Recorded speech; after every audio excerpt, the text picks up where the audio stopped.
Bale ರದ್ದಾದ ಹಿನ್ನೆಲೆಯಲ್ಲಿ ವಿಜಯಲಕ್ಷ್ಮಿಗೂ ಕೂಡ ಸಹಜವಾಗಿ ಟೆನ್ಷನ್ ಇದೆ. ಮನೆಯಿಂದ ಹೊರಗಡೆನೇ ಬಂದಿಲ್ಲ ದರ್ಶನ್ ಪತ್ನಿ ವಿಜಯಲಕ್ಷ್ಮಿ. ಸೊ ಮನೆಯಲ್ಲೇ ಇದ್ದಾರೆ ದರ್ಶನ್ ಪತ್ನಿ ವಿಜಯಲಕ್ಷ್ಮಿ. ಹೊಸಕೆರೆಹಳ್ಳಿಯಲ್ಲಿರುವಂತಹ ಪ್ರೆಸ್ಟೀಜ್ ಸೌತ್ ರಿಡ್ಸ್ ಅನ್ನುವಂಥ ಅಪಾರ್ಟ್ಮೆಂಟ್ ಏನಿದೆಯಲ್ಲ ಅದರಲ್ಲಿ ಅವ್ರ ಫ್ಲಾಟ್ ಇದೆ. ಸೊ ಅಲ್ಲೇ ಇದ್ದಾರೆ ವಿಜಯಲಕ್ಷ್ಮಿ. ಬಹುಶಃ ದರ್ಶನ್ ಕೂಡ ಅಲ್ಲೇ ಇದ್ದಾರೆ ಅನ್ನುವಂಥದ್ರ ಬಗ್ಗೆ ಇರುವಂತಹ ಮಾಹಿತಿ. ದರ್ಶನ್ರನ್ನ ಜೈಲಿನಿಂದ ಹೊರಗಡೆ ತರಿಸಬೇಕು ಅನ್ನುವಂಥ ಒಂದು ನಿಟ್ಟಿನಲ್ಲಿ ಸಾಕಷ್ಟು ಪ್ರಯತ್ನಗಳನ್ನು ವಿಜಯಲಕ್ಷ್ಮಿಯವರು ಮಾಡಿದರು. ಅದರ ಜೊತೆಗೆ ಸುಪ್ರೀಂ ಕೋರ್ಟ್ನಲ್ಲೂ ಕೂಡ ಬೇಲ್ ರದ್ದು ಆಗದೇ ಇರಲಿ ಅನ್ನೋ ಒಂದು ನಿಟ್ಟಿನಲ್ಲಿ ಸಾಕಷ್ಟು ಕಾನೂನಾತ್ಮಕವಾಗಿ ಏನು ಪ್ರಯತ್ನಗಳನ್ನು ಮಾಡಬೇಕು ಅದನ್ನು ಕೂಡ ಪ್ರಯತ್ನಗಳನ್ನು ಮಾಡಿದ್ರು. ಒಳ್ಳೊಳ್ಳೆ ದೊಡ್ಡ ದೊಡ್ಡ ಲಾಯರ್ಗಳನ್ನೇ ಹೈರ್ ಮಾಡಿದ್ರು.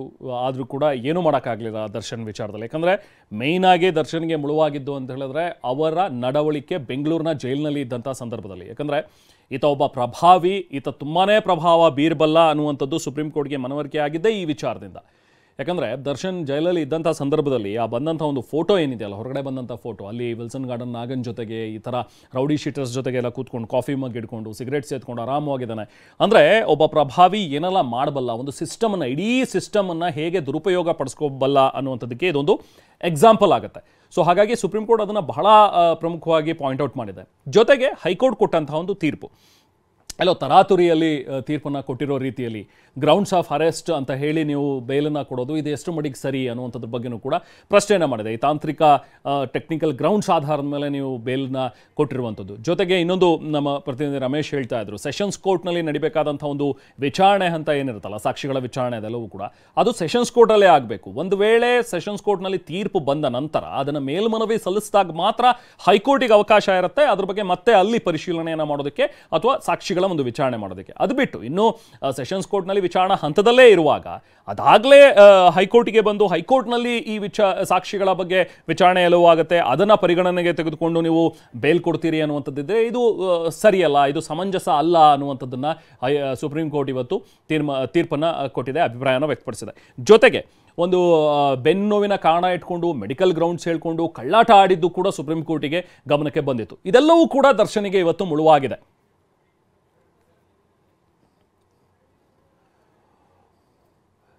ಹೊಸಕೆರೆಹಳ್ಳಿಯ ವಿಜಯಲಕ್ಷ್ಮಿ ಅವರ ನಿವಾಸದ ಬಳಿ ನಾವು ಪ್ರತಿನಿಧಿ ಶಿವಪ್ರಸಾದ್ ಇದ್ದಾರೆ, ಮಾತಾಡೋಣ. ಶಿವಪ್ರಸಾದ್, ಈಗ ಸದ್ಯಕ್ಕೆ ಏನು ಅಲ್ಲಿಂದ ಡೆವಲಪ್ಮೆಂಟ್ಸ್ ಕಾಣಿಸ್ತಾ ಇದೆ, ಏನು ಮಾಹಿತಿ ಲಭ್ಯವಾಗ್ತಾ ಇದೆ? ಇದರ ಮನೆಯಲ್ಲೇ ಇದ್ದಾರಾ ವಿಜಯಲಕ್ಷ್ಮಿ ಅವರು? ದರ್ಶನ್ ಕೂಡ ಅದೇ ಮನೆಯಲ್ಲೇ ಇದ್ದಾರಾ? ಏನು ನಡೀತಾ ಇದೆ, ಏನು ಮಾಹಿತಿ ಸದ್ಯಕ್ಕೆ ಲಭ್ಯವಾಗ್ತಾ ಇದೆ? ರೆಹಮಾನ್, ಸದ್ಯದವರೆಗೂ ಕೂಡ ದರ್ಶನ್ ಎಲ್ಲಿದ್ದಾರೆ ಅನ್ನೋದ್ರ ಬಗ್ಗೆ ಕೂಡ ಅಧಿಕೃತವಾಗಿ ಮಾಹಿತಿ ಇನ್ನೂ ಕೂಡ ಲಭ್ಯವಾಗಿಲ್ಲ. ಈಗಾಗಲೇ ಕಾಮಾಕ್ಷಿಪಾಳ್ಯ ಪೊಲೀಸರು ಕೂಡ ಅಲರ್ಟ್ ಆಗಿರ್ತಕ್ಕಂಥದ್ದು. ಸುಪ್ರೀಂ ಕೋರ್ಟ್ನಲ್ಲಿ ದರ್ಶನ್ ಮತ್ತು ಪವಿತ್ರ ಗೌಡ ಸೇರಿದಂತೆ 7 ಜನರ ಬೇಲ್ ರದ್ದಾಗಿರ್ತಕ್ಕಂಥ ಹಿನ್ನೆಲೆಯಲ್ಲಿ ಸುಪ್ರೀಂ ಕೋರ್ಟ್ ಕೂಡ ಪೊಲೀಸರಿಗೆ ಸೂಚನೆಯನ್ನು ನೀಡಿರ್ತಕ್ಕಂಥದ್ದು. ಕೂಡಲೇ ಬಂಧಿಸುವಂತೆ ಸೂಚನೆಯನ್ನು ನೀಡಿದ್ದಾರೆ. ಈ ಹಿನ್ನೆಲೆಯಲ್ಲಿ ಆದೇಶ ಪ್ರತಿಗಾಗಿ ಪೊಲೀಸರು ಕಾಯ್ತಿದ್ದಾರೆ ಅಂತ ಹೇಳಿ TV9ಗೆ ಮಾಹಿತಿ ಲಭ್ಯ ಆಗಿರ್ತಕ್ಕಂಥದ್ದು. ಈಗಾಗಲೇ ಪೊಲೀಸರು ಕೂಡ 7 ಜನ ಆರೋಪಿಗಳೇನಿದ್ದಾರೆ ಅವರೆಲ್ಲರ ಮೇಲೂ ಕೂಡ ಈಗಾಗಲೇ ಅವರ ಚಲನವಲನಗಳ ಬಗ್ಗೆ ಗಮನಿಸುವಂತೆ ಹಿರಿಯ ಪೊಲೀಸ್ ಅಧಿಕಾರಿಗಳಿಂದ ಸೂಚನೆ ಕೂಡ ರವಾನೆಯಾಗಿರ್ತಕ್ಕಂಥದ್ದು. ಸದ್ಯದ ಮಟ್ಟಿಗೆ RR ನಗರದಲ್ಲಿರ್ತಕ್ಕಂಥ ಪವಿತ್ರ ಗೌಡ ನಿವಾಸದಲ್ಲಿ ಈಗಾಗಲೇ RR ನಗರ ಪೊಲೀಸರು ಕೂಡ ಅಲ್ಲಿಗೆ ತೆರಳಿದ್ದಾರೆ ಅಂತ ಹೇಳಿ ಮಾಹಿತಿ ಲಭ್ಯ ಆಗಿರ್ತಕ್ಕಂಥದ್ದು. ಈ ಹಿನ್ನೆಲೆಯಲ್ಲಿ 7 ಜನ ಆರೋಪಿಗಳಿಗೂ ಕೂಡ ಅವರ ಚಲನವಲನಗಳ ಮೇಲೆ ಪೊಲೀಸರು ನಿಗಾವನ್ನು ಇಟ್ಟಿರ್ತಕ್ಕಂಥದ್ದು. ಆದೇಶ ಪ್ರತಿ ಪೊಲೀಸರ ಕೈ ಸೇರಿದಂತ ಬಳಿಕ ಕೂಡಲೇ ಆರೋಪಿಗಳೆಲ್ಲರೂ ಕೂಡ ಅರೆಸ್ಟ್ ಮಾಡುವಂತ ಸಾಧ್ಯತೆಗಳು ಕೂಡ ಇರತಕ್ಕಂಥದ್ದು. ಒಂದು ವೇಳೆ ಆರೋಪಿಗಳಿಗೆ ಒಂದು ಅವಕಾಶ ಇದೆ. ಈ ಹಿನ್ನೆಲೆಯಲ್ಲಿ ಆರೋಪಿಗಳು ಕೂಡಲೇ ಕಾಮಾಕ್ಷಿಪಾಳ್ಯ ಪೊಲೀಸರಿಗೆ ಶರಣಾಗುವಂತ ಕೂಡ ಅವಕಾಶ ಕೂಡ ಇರತಕ್ಕಂಥದ್ದು. ಈ ಹಿನ್ನೆಲೆಯಲ್ಲಿ ಆದೇಶ ಪ್ರತಿಯನ್ನು ಪಡೆದು ವಾರೆಂಟ್ ಅನ್ನು ಪಡೆದುಕೊಂಡು ಪೊಲೀಸರು ಅವರನ್ನ ಅರೆಸ್ಟ್ ಮಾಡುವಂತ ಪ್ರೊಸೀಜರ್ ಮುಂದಾಗ್ತಾರೆ. ಈ ಹಿನ್ನೆಲೆಯಲ್ಲಿ ಇದಕ್ಕೆ ಸಂಬಂಧಪಟ್ಟಂತೆ ಒಂದಷ್ಟು ಸಿದ್ಧತೆಗಳನ್ನು ಕೂಡ ಪೊಲೀಸರು ಮಾಡ್ಕೊಳ್ತಿದ್ದಾರೆ ಅಂತ ಹೇಳಿ ಮಾಹಿತಿ ಲಭ್ಯ ಆಗಿರ್ತಕ್ಕಂಥದ್ದು. ರೆಹಮಾನ್, ಇದೀಗ ನಾವು ಹೊಸಕೆರೆಹಳ್ಳಿಯಲ್ಲಿರ್ತಕ್ಕಂಥ ವಿಜಯಲಕ್ಷ್ಮಿ ಅವರ ಫ್ಲಾಟ್ನ ಬಳಿ ಇದ್ದೇವೆ. ನೀವು ಈಗಾಗಲೇ ಗಮನಿಸಬಹುದಾಗಿದೆ, ಪ್ರೆಸ್ಟೀಜ್ನ ಅಪಾರ್ಟ್ಮೆಂಟ್ನಲ್ಲಿ ಸದ್ಯದವರೆಗೂ ಕೂಡ ಇನ್ನೂ ಕೂಡ ವಿಜಯಲಕ್ಷ್ಮಿ ಮನೆಯಿಂದ ಹೊರಗಡೆ ಬಂದಿಲ್ಲ. ಟೆನ್ಷನ್ ಅಲ್ಲಿದ್ದಾರೆ ವಿಜಯಲಕ್ಷ್ಮಿ ಅಂತ ಹೇಳಿ ಮಾಹಿತಿ ಲಭ್ಯ ಆಗ್ತಿದೆ. ದರ್ಶನ್ ಎಲ್ಲಿದ್ದಾರೆ ಅನ್ನೋದ್ರ ಬಗ್ಗೆ ಅಧಿಕೃತವಾಗಿ ಇನ್ನೂ ಕೂಡ ಮಾಹಿತಿ ಆಗಿಲ್ಲ. ಈ ಕುರಿತು ಪೊಲೀಸರು ಕೂಡ ಈಗಾಗಲೇ ಮಾಹಿತಿಯನ್ನು ಕಲೆ ಹಾಕುವಂತ ನಿಟ್ಟಿನಲ್ಲಿ ಎಲ್ಲಿದ್ದಾರೆ ದರ್ಶನ್ ಅನ್ನೋದ್ರ ಬಗ್ಗೆ ತಿಳ್ಕೊಳ್ಳುವಂತ ಸಲುವಾಗಿ ಈಗಾಗಲೇ ಪೊಲೀಸರು ಕೂಡ ಅಲರ್ಟ್ ಆಗಿರ್ತಕ್ಕಂಥದ್ದು. Rehman, okay, thank you Shivaprasad. ಈಗ ಸದ್ಯಕ್ಕೆ ನಡೀತಾ ಇರುವಂತಹ ಒಂದು ಬೆಳವಣಿಗೆಗಳು ಸದ್ಯಕ್ಕೀಗ ಈ ದೃಶ್ಯಗಳನ್ನು ನೀವೇನು ನೋಡ್ತಾ ಇದ್ರಿ, ಪವಿತ್ರ ಗೌಡ ಅವರ ನಿವಾಸ ಇದು, RR ನಗರದಲ್ಲಿರುವಂಥ ಪವಿತ್ರ ಗೌಡ ನಿವಾಸ. ಅಲ್ಲಿಗೆ ಪೊಲೀಸರು ಬಂದಿರೋದನ್ನು ನೋಡ್ತಾ ಇದ್ದೀವಿ.